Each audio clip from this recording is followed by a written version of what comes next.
One of the truths that many religions and traditions seem to have arrived at is that life is basically synonymous with hardship and suffering. Christianity is no exception to this. I mean, the emblem of our faith is a man who is unfairly executed as a common criminal. In the book of Revelation also, it speaks about the 4 horsemen. The 4 horsemen being representations of war, conflict, famine, and death. So all bad things. And those horsemen just won't go away, no matter how hard we try. So if you try to make that your life's goal, to shoot down the 4 horsemen, or one of the 4, I mean, we've tried doing that, but it doesn't seem to work. They're like coyotes. You get rid of one coyote and 3 appear in its place. Today, the gospel is the account of the 3 wise men visiting the Holy Family. And I don't want to deny the historicity of this account, but allegorically, this event represents the response that we all should have to these 4 hideous horsemen. So just like the wise men did with the star that was above Bethlehem, we too must aim high. We must set our sights in the heavens. What do I mean by that?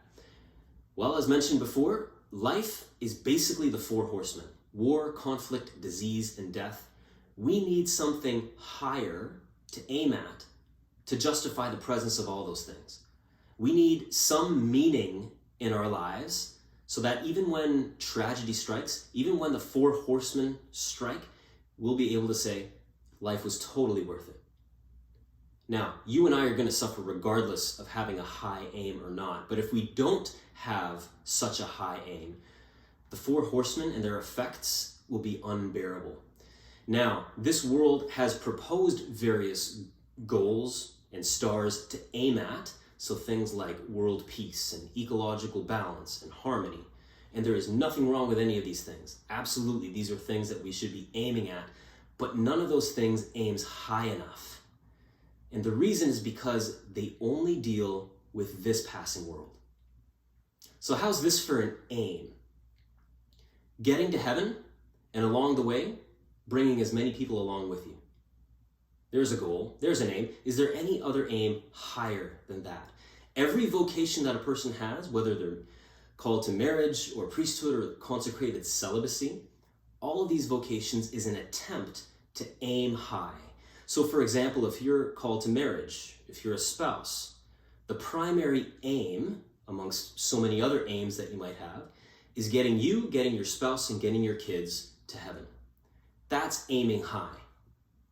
And as vocation director, I just remind others, perhaps listening, that the priesthood and religious life is also an attempt to aim high.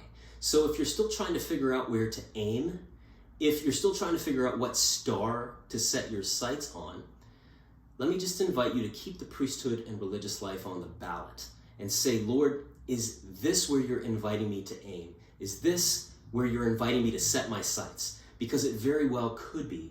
And if it is where the Lord is calling you to aim, you won't find genuine happiness and satisfaction doing anything else. But whatever your vocation is, let today's feast day of the 3 wise men invite all of us to aim high, to set our sights in the heavens, because in doing so, we'll be able to say that even in the presence of these 4 horsemen and their effects, life will have been totally worth it.